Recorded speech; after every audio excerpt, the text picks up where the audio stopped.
Hello, boys and girls. This is Amr Zahir, and Amr Zar if you're white.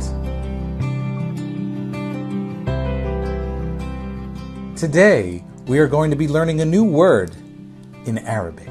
On Tuesday, President Joe Biden came to Dearborn, the capital of Arab America. Mr. President, can I ask you a quick question on Israel before you drive away? No, you can't. Not unless you get in front of the car as I step on it. I'm only teasing.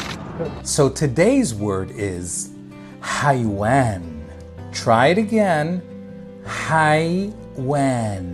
Haywan literally means animal, but we Arabs also use it to mean jerk, douchebag, or asshole. There is a female version of the word as well. That's haywana. The reporters laughed when the haywan made this stupid joke, so the reporters are haywanat. So let's review. Haywan, haywana, haywanat. I hope you learned a lot today. And don't forget, free Palestine. The United States fully supports Israel's right to defend itself. Haywan.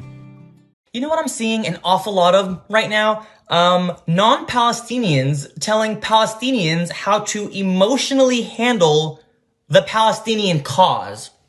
Listen, and I'm not just saying this because I got a haircut and I'm feeling real good. If you're not Palestinian, you do not have the right to critique us on how we're supposed to be acting right now. You do not have the right to critique how anger and frustration and pain manifests for the Palestinian people. You do not have the right to tell the oppressed how to be oppressed. I know we're in this together and it's a collective effort and we need as many people to support the cause as we can get, but this directly affects us every day and it has been since 1948. Because at the end of the day, when this hype dies down, we're still gonna be affected by this, not you. What happened to centering the cause around the Palestinian voices? What happened to that? I'm seeing way too many non-Palestinians saying we need to be more sensitive and not pressure people into supporting the cause and not judge others on how they show up or not. What?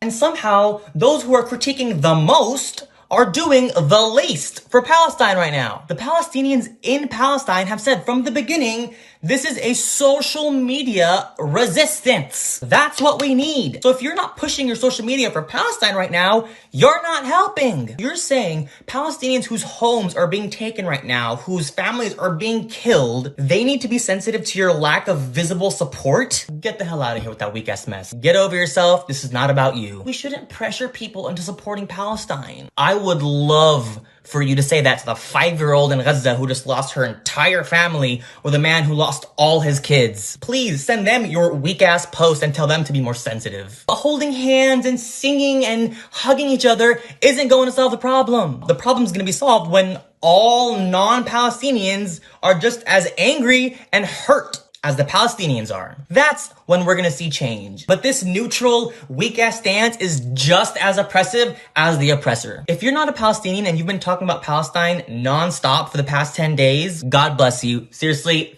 God bless you. That's what we need. Not the non-Palestinians who are sharing one story post every other day and it's drowned out by their unboxing videos and outfit posts and vlogs with their friends out in the city. And somehow they're the ones critiquing Palestinians.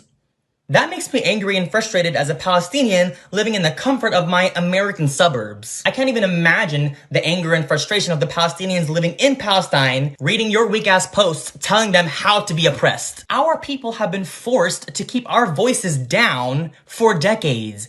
We do not need you to add to that, okay? If you want to post your regular content, that's fine. That's your prerogative. But you don't have the right to tell us Palestinians that we can't be bothered that you are. You don't get to not show up and critique Palestinians. No.